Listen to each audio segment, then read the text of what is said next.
over the years.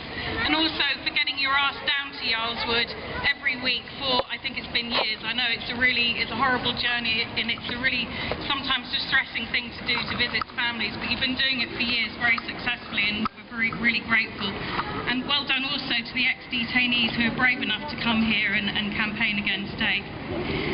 Medical Justice sends in independent doctors to see people in detention, and they've seen many children and the great harm that has been done to so many of them. And we're talking about children who have sickle cell, for example, even children that are HIV positive. There was one child who had a broken bone that wasn't taken to accident and emergency for a number of hours. Unforgivable harm that's being done in our name. These doctors are volunteers like Charmian, who's down here. We also try and hook people up with legal advice, and Teresa, also sitting here, is chomping through about 1,000 cases a year, hooking people up with medical help and legal help, and most of them are getting out of detention. And we're really, we do this in partnership a lot with SOAS. It's SOAS detainees that give us some of our referrals.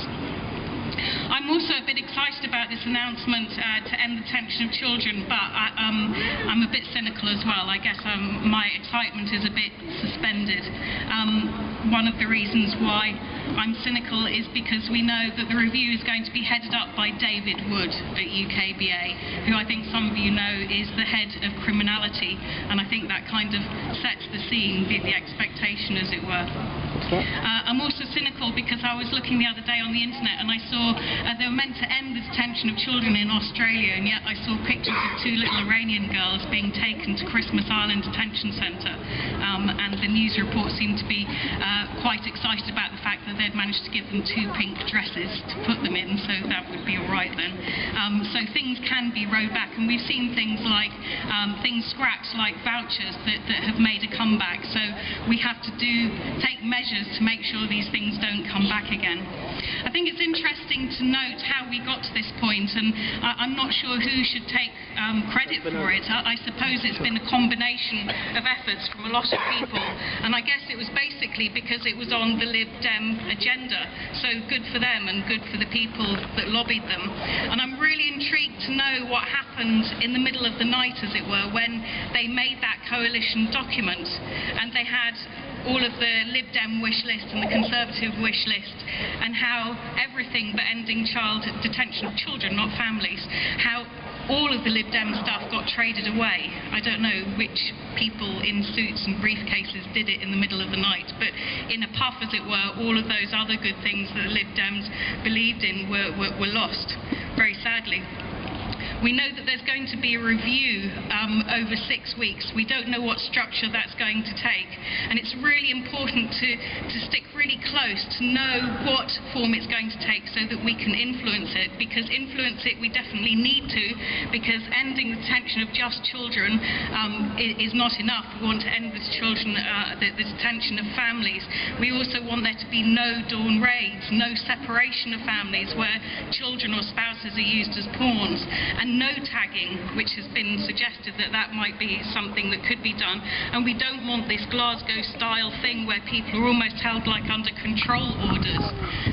We don't want any of those things. They're like virtual detention, and I don't think any of them do anything to reduce the harm to children, which is presumably why the detention of children is being stopped in the first place.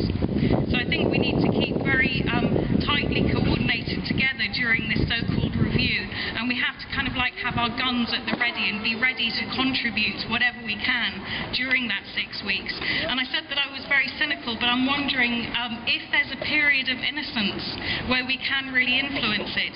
When new MPs or ministers come into power, are they just for a short period innocent of what's happened before they get corrupted by the UKBA officials? Because we know that people like Jackie Smith, the Home Secretary, she knew what was happening. She definitely knew what was happening, and she'd been corrupted over a long period of time. But did she have a few days or weeks or months of innocence when she first took office? I don't know. But these 6 weeks could be really crucial. And after after those 6 weeks, maybe it's almost too late, I don't know. And as we don't know, it's going to be, I'm sure, a combination of actions that may do the trick, including these actions like this. So I urge people to stick together.